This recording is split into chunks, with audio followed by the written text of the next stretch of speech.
এবার যুক্তরাষ্ট্রের বিপক্ষে সাকিব আল হাসানের বিশ্ব রেকর্ডের পর মোস্তাফিজের বিধ্বস্তি বোলিংয়ে রীতিমতো উড়ে গেল ইউএসএ।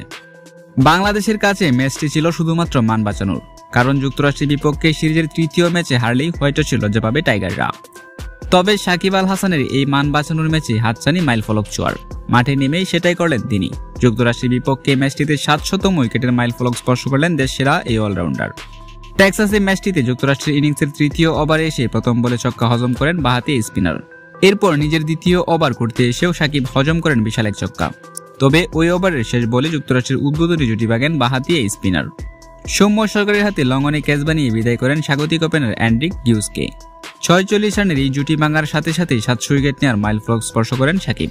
এই নিয়ে আন্তর্জাতিক ক্রিকেটে ৭০০ উইকেটের মালিক হয়ে যান বাংলাদেশের এই সাবেক অধিনায়ক। তবে এদিন বোলিংয়ে আরও একজন দাপট দেখিয়েছেন বাংলাদেশি, সেটা হলো মুস্তাফিজুর রহমান। ৩ ওভার হাত ঘুরিয়ে মাত্র ৬ রানের বিনিময়ে তিনি নিয়েছিলেন ৪টি উইকেট। এরপর লাস্ট ওভারে এসেও তিনি দুর্দান্ত বোলিং করেছেন, যার ফলে রীতিমতো বিধ্বস্ত হয়ে যায় ইউএসএ ক্রিকেট। তো সম্মানিত ভিউয়ার্স, এই ছিল আমাদের হাতে থাকা সর্বশেষ স্পোর্টস আপডেট। প্রতিনিয়ত ক্রিকেট সম্পর্কে জানুন আমাদের চ্যানেলটিতে।